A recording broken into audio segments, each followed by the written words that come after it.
UFO investigators allege that the government cover-up went into high gear with the Roswell, New Mexico incident in July 1947.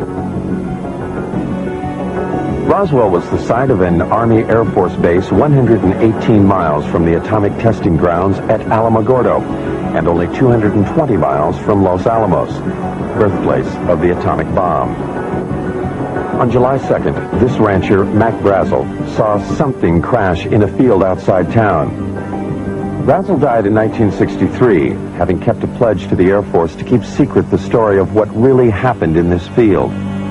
Brazel talked to only one person about those events, his son, Bill, now 60 years old. He told him that whatever crashed here was something he could not identify. According to my dad, there was a bad thunderstorm the night before. And the next day he was out on the ranch and he found this debris. And he picked it all up in his pickup and was talking to people. And of course there was some talk about UFOs. He was going to Roswell. And as far as I know, he got in touch with the sheriff's department. They in turn called the Air Force. Then the Air Force got with Dad and swore him to secrecy, and they came out to the ranch and picked up this debris. Major Jesse Marcel, the chief intelligence officer at the base, was assigned the task of collecting the debris from the crash site. His selection for the job, UFO proponents say, is proof that the Air Force knew from the start that... With my knife. I found one piece of what looked like metal anyway. It was not flexible, but it was as thin as a foil of a pack of cigarettes. It was that thin. One of my boys told me, he said, there's something unusual here. He said, I tried to make a dent in this metal, and he says, you can't bend it. You can't make a mark on it. He says, I took a sledgehammer and whammed it. I put it on the ground and whammed it. The sledgehammer bounced off of it.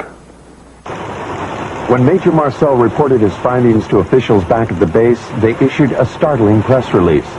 They had a flying saucer. The next day, Major Marcel was assigned to take the remains of the crashed objects to Wright Field in Ohio for further examination. However, the plane landed at Carswell Air Force Base in Fort Worth, Texas. General Alfred Ramey took one piece of the object off the plane and called a press conference.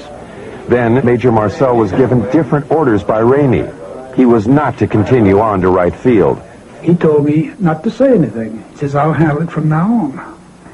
And that's exactly what he did. When he came out, he said, he told the press that was there, he said, that was nothing but a weather balloon, crashed weather balloon. Marcel, under orders not to say what he believed, only recently spoke out against the Air Force's revised story. It was definitely not a weather balloon. And it was an aircraft. So what it could have been, I wouldn't know. I still don't know. Mac Brazel, who had a rancher's knowledge of such things, told his son that, like Major Marcel, he knew the object was not a weather balloon.